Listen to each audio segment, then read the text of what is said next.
Okay, on to the serious stuff. Shh. This guy's spoken previously. It was a slow burner of a talk, I've got to be honest. Everyone at the start was a little bit like, oh, and then they got it, and it was nice. Sack the juggler, and it just grew and grew and grew. And by the end, he had the crowd in the palm of his hand. So this is Alex Moyle. He has been a recruitment consultant for 15 years, but don't hold that against him. Others have done the same. He is moving on from his esteemed employer through good terms. He's moving on from Robert Half to start his own business. He's got a beautiful wife, 2 fantastic children that he talked about at his last Ignite talk.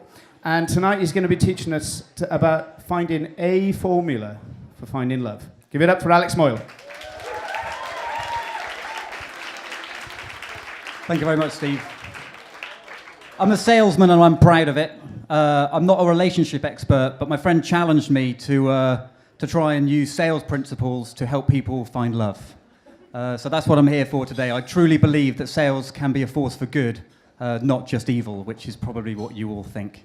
So I'm ready to go.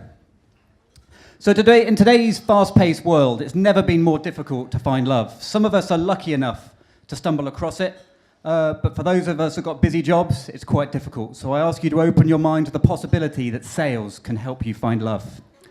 The first thing you need to know is that as a salesman, you need to know why your product is better, faster, stronger, quicker than all the other products out there. What you need to do as a human is find your uniqueness. Now, some of you may be lacking in confidence, so ask a friend to help. What you then need to do is work out what is your uniqueness going to attract, and you need to make sure you set realistic expectation of what your product's actually going to achieve. I still fancy Kylie Minogue, but I'd still be single if I had been looking for Kylie Minogue. And what you've got to do is when you get your list, when you meet someone that you like, you need to use the meatloaf principle, which if they've got 2 of the 3 things on your list, it ain't bad. Okay, so go for it. The next principle, you need to think about time management. What the first thing salespeople learn is that it's not about slick lines, it's not about clever closes, it's about the law of averages. And the more time you spend speaking to people that can buy what you're selling, the greater the likelihood of your success. So you've got to qualify people. So in business, we call it, do they buy what we're selling? In relationships, it's about orientation. Can they buy from me? Are they single? And are they likely to buy from me? Do I think they fancy me? So once you've qualified your list, you've then got to put people through a relationship funnel. And it sounds a bit clinical, but actually relationships evolve over time. So the first thing you've got to do is you've got to build confidence. And confidence is typically through short, sharp text conversations, little chats at the park. If you hang out at parks, that is. Don't put your hand up. So you've got to get confidence. And then what you've got to do is you then get your first date. And that's about building credibility. And that's really about showing authenticity. It's about, are you the same person in the short text chat than you were face to face? How often have you been on a first date where you thought, I'm actually seeing someone totally different than I thought I was going to meet tonight? And lastly, it's about trust. And trust is the biggest circle, and it's the circle that keeps on turning because you've got to keep earning it every day. And it's about listening, it's about appreciating and reciprocating. It's easily lost, but hard to gain. The next thing you've got to do, as a good salesperson, whether it be yourself or a product, is listen. I know that's difficult for the men in the room. But listening is really important. Listening is the best way to attract people to you. It shows you care. And if you...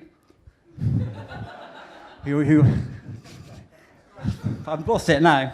Anyway, if you listen to the jokers, then you've got to use your ears. You've got 2 ears and 1 mouth. You've got to use it in that proportion. So what we then do is we then got to think about avoiding the maybes, because there's no point wasting time with people that are never going to say yes. We only have a finite amount of emotional energy, and unrequited love burns it very brightly. So what you want is a yes and a no, not a maybe. And I've learned this from my dad, who only ever gave me 1 lesson in love. And I was sitting down looking miserable about fancying this beautiful girl called Jenny Amphlett. And he went, why are you sad? And I was like, oh, she fancies me, but she never... Because I bulked out a lot since I was a kid. And he said, well, why don't you ask her out? And I said, well, she might say no. And he said, well, you got nothing to lose. She said no, by the way. But I've moved on. The 6th principle of relationships is about equality. And for a relationship to work, whether it be in sales or whether it be in business or life, there needs to be equality. Both people need to be willing to make it work. If you read Stephen Covey's 7 Habits of Highly Effective People, he talks about the emotional bank account, and before you can make a withdrawal from that bank account, you need to make a deposit. The best thing about the emotional bank account is men go up and down in tens, women go up in 1 and down in tens. But I'll leave you to read the book for that. Lastly, recognition. And you've got to recognize anyone that you're in a relationship with makes a choice every day to stay in that relationship. And therefore, you need to say thank you. Now, it's best not to say thank you after your birthday shag. But definitely say thank you after they do one of the many little things that they do to make your life better on a day-to-day basis. I met my wife speed dating, and this is my beautiful wife there with the yellow head. So the choice is yours. Hopefully I've started to change what you think about sales and how salespeople build relationships and how building sales relationships can help you find the love of your life. So let's get started. Everyone put your hand up if you're single. There we are, we're getting it started. So go and start building a little bit of credibility. Have a good evening. Thanks a lot.